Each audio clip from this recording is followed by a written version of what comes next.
Thank you guys so much for inviting me, Adrienne. I'm really excited to talk to this group. My name is Talia Karim, and I manage the fossil invertebrate and fossil plant collections at the CU Museum of Natural History. Are we good? Okay, cool. And I'm going to talk to you today a little bit about Colorado's fossil pollinators. So we're going to go like deep time. And we're going to get everybody oriented in geological time with the geologic time scale. So I am not a paleoentomologist. I actually work on a thing called a trilobite. How many people know what trilobites are? Yes! Awesome. Whoa, sorry. Didn't mean to scream. So this is the part of the time scale that I normally work in the Ordovician. And my group of organisms went extinct 250 million years ago. So that's very sad. So that's where I normally work, but I manage this really amazing collection of fossil insects here at CU, and I wanted to share that with you guys because all of them are from the state of Colorado. So Colorado has a really, really amazing fossil insect history. So just to orient you guys, again, in deep time, insects started to come into the picture about 480 million years ago in the Ordovician, which is where I work. And then during the late part of the Paleozoic, so where the little bracket is, we started to have major radiations of different types of insects at the end of the Paleozoic. And then they got hit by a really big mass extinction at the end of the Permian. So we had a really big global mass extinction event at the end of the Permian. Tons and tons and tons of taxa went extinct, including a lot of insects. We had recovery during the Mesozoic, so during the age of dinosaurs, and then insects really take off during the Cretaceous, which is when we also start to get flowering plants just going crazy. So probably some of the first pollinators during the Cretaceous were things like beetles and flies, and I will show you some fossil flies today. But really, things don't get started kind of until the Cretaceous and until these flowering plants get going.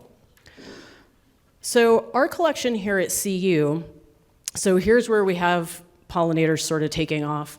Our collection at CU is mostly from the Eocene. So we have two major deposits that have fossil insects here in Colorado. The older one is the Green River Formation, which is about 53 to 48 million years old. And this is a dragonfly wing, so you can see how good the preservation is. You can see all the wing venation. It's pretty amazing. And then most of you are probably familiar with Florissant. Anybody been to Florissant? Okay, everybody should go to Florissant. So Florissant fossil beds, it's a national monument now. And scientists have been collecting fossil insects there since the late 1800s, actually. And that is a little bit younger. It's 35 to 34 million years old. And again, really good preservation, but slightly different from Green River. Okay. So at the CU Museum, I manage about 60,000 fossil insects, which is one of the largest collections of fossil insects in the United States, if not the world. The Smithsonian has a larger collection than us, and maybe the Academy of Sciences in Russia. So we have a very, very large collection of fossil insects here that we manage. And again, mostly Florissant and Green River with a few other smaller deposits, but also from Colorado. All right, so these are the groups I'm going to talk about today. I'm going to talk about bees and wasps. Well, bees, I'm not really going to talk about ants, but these are the major groups of pollinators. Flies, I'll just show you a little bit, and then some butterflies and moths. So we're going to start with bees, and bees first make their appearance in the early part of the Cretaceous, so when I talked about flowering plants starting. But this early record in the Cretaceous is pretty poor, and globally we don't have that many fossils for bees. There's sort of four major deposits globally that we have fossil bees for. One's from Messel in Germany. We have some from Baltic amber. We have some from Dominican amber, and then we have bees from Colorado, from Florissant and Green River. So, okay, this is not a bee, this is a plant. In the early 1900s, TDA Cockerell, Wilmette Cockerell, their students, they were collecting at Florissant, and they kept finding these leaves with these circles cut out of them. So that is a 35-million-year-old plant with fossil leafcutter bee damage, which is bananas, which is so cool. So you can also see in the fossil record the behaviors that we see in today's bees, which I think is just astounding. This is top 5 of my favorite fossils in our collection. I love this fossil. So they kept finding, Cockerell and crew kept finding these leaves with the holes cut out of them, and then finally they started to find the bees. The slides are a little washed out, but they finally started to find the body fossils of the bees. So in 1907, they published that plant, and then by 1908, they had actually found evidence of the megachilid bees that make that kind of leaf damage. Here's another one. So this is a ground nesting bee that was also published by Cockerell in 1909 from Florissant. I just love the way that this is preserved. You kind of have a little bit of a cross section there with the wings. I don't know, it looks like, I don't know, I just think it's funny.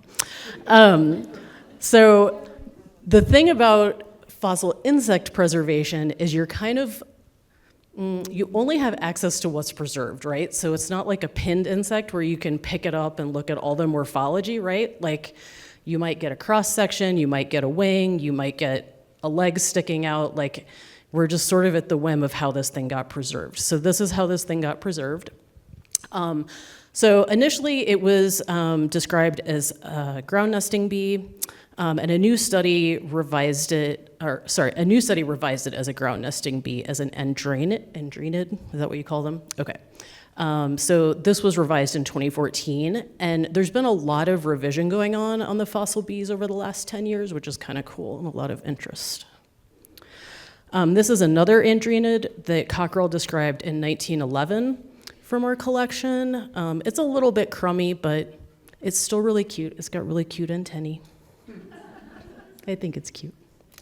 And then here's another one. Can you even see the fossil on this? So this is an unfortunate one. This is a solitary bee that Cockerell described in 1913.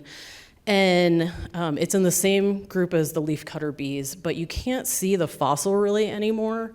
So there was a really bad practice in the mid-20th century where resin was applied to these fossils to try and preserve them. And the resin has turned that color and cracked over time. So these preservation techniques that people were trying to use in collections, 60, 70 years ago, turned out to be really detrimental. And we've been working with some folks at the collection at Harvard, because they have a large collection of specimens like this too, to try and reverse this, but it's really difficult. And then one more Florissant bee. This is a sweat bee, also from Florissant, described by Cockerell in 1909. And this picture is not showing up very well, but the wing venation is really beautiful on this one too. And you can't see so well on the screen, but the venation is pretty good. All right, so what about Green River? So these are the younger bees. These are the 35-million-year-old bees. So what about like the 50-million-year-old bees? So these are the 50-million-year-old bees, and these are amazing. So our Adrian Carper and some colleagues have been doing a project working on these Green River bees. So we have a very large collection of fossils from the Green River Formation over on the western slope of Colorado. None of these have been described. So these are probably all new taxa. We have so few bee fossils. I think there are 191 fossil bee species ever described as of like maybe 2014, which is not a whole lot. And there are just not a lot of specimens. So these are 2 in our collection that some folks are working on. You guys should publish that paper. Okay, so that's bees.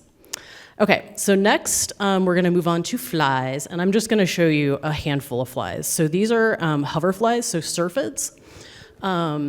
These are both from Florissant, and this is one from Green River. And I don't know if you can see, but you can see all the little individual hairs on the abdomen on that specimen. Like the preservation is just beautiful, and it's so amazing. So I feel like we're really lucky to have these in our collection here. any students need projects, please come find me. We have lots of projects to work on. These are all, well, the Green River ones, again, undescribed. The fluorescent ones could always use some revision. All right, so I'm gonna move on to butterflies here at the end. And butterflies also don't have a super great fossil record. They're pretty fragile, but we do have some from fluorescent and we have some from Green River. And there's a group in Finland right now that seems to be doing, or at least starting to undertake, a revision of some of these fossil groups. I think one of the main problems that they cite in their 2018 study is, again, you can't dissect a fossil butterfly, right? Like, we're just stuck with whatever the preservation is on the rock.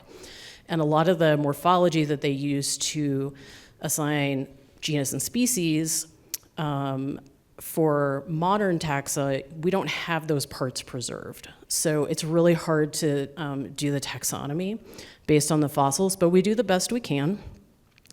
Okay, I'm gonna show you one fossil that's not in my collection, but it's so beautiful, and it's from our state of Colorado.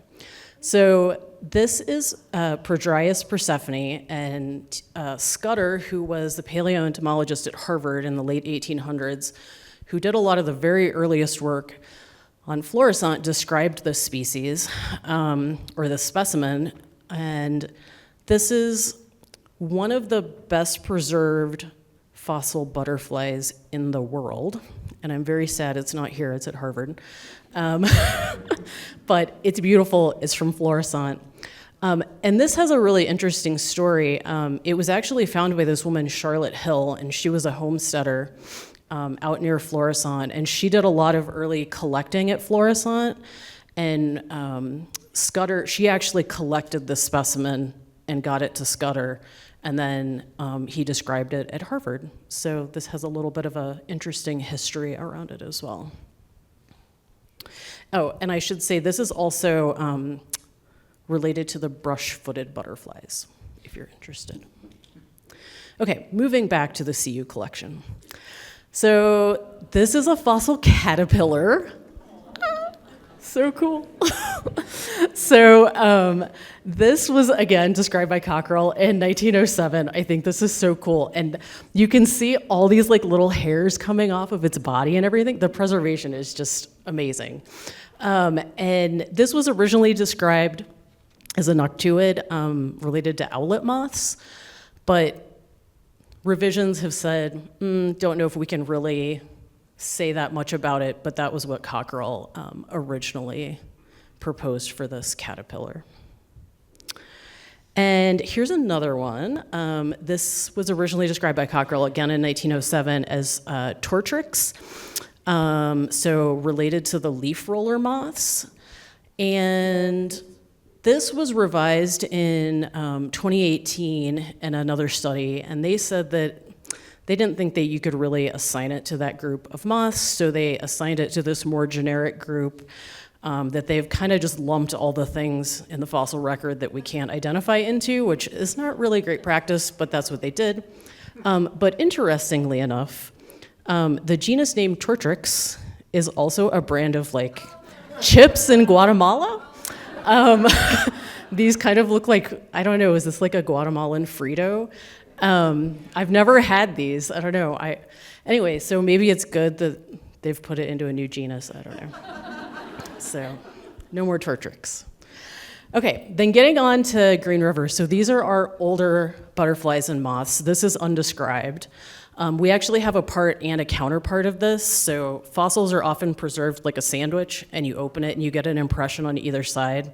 And this is just one side. This is the more complete side.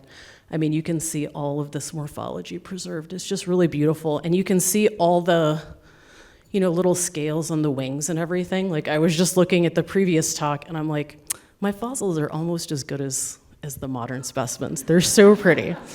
And then here's just one last slide of what these fossils look like.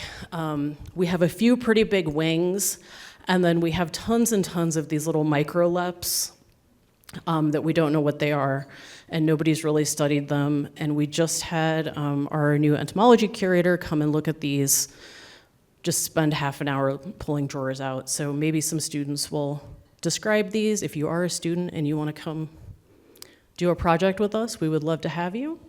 And with that, I will take questions if you have questions. Yeah.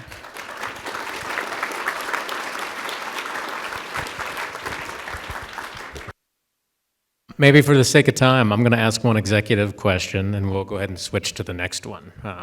So Talia here, if she didn't say this, has made a career on studying how biodiversity changes over geologic time, using invertebrates as metrics of how the globe is changing and what the impacts on the biodiversity around the globe is. So my executive question for you, how do you feel about today? Is there anything you could tell us, given the global changes we're seeing, of how concerned you are for biodiversity? Very concerned. So can you bring back my geologic timescale real quick? Mine, as though I own it. I don't own the geologic timescale. Okay, so, it was really interesting. The talk before mine was talking about, seeing these changes in distribution of taxa and the causes of those changes, so climate change, pesticides, things like that. So that's happening on a really rapid time scale, right? Like some of the times between those, this is the historic distribution, this is the current distribution, is what, maybe 100 years or 50 years between some of those surveys. It's pretty recent. So when we are looking in deep time, we're looking over 1 million years or over hundreds of thousands of years. So we're looking at climate change, but it's happening on what's happening today is happening so rapidly compared to what we see in geologic time. But that being said, what we do see in geologic time can help us to think about how taxa might, or how species might react to those kinds of climate changes. So we've done studies with our fossil insect collection here, looking at how body size might change through time. So comparing those older Green River beetles to younger younger fluorescent beetles, same taxa, how is climate changing over that time and how is body size changing, or how are different taxa being distributed? So there are things like that we can use the fossil record for looking at those big picture questions that then can help us to kind of understand better like how things might react to current climate change. Yeah. Thanks so much. How about another big round?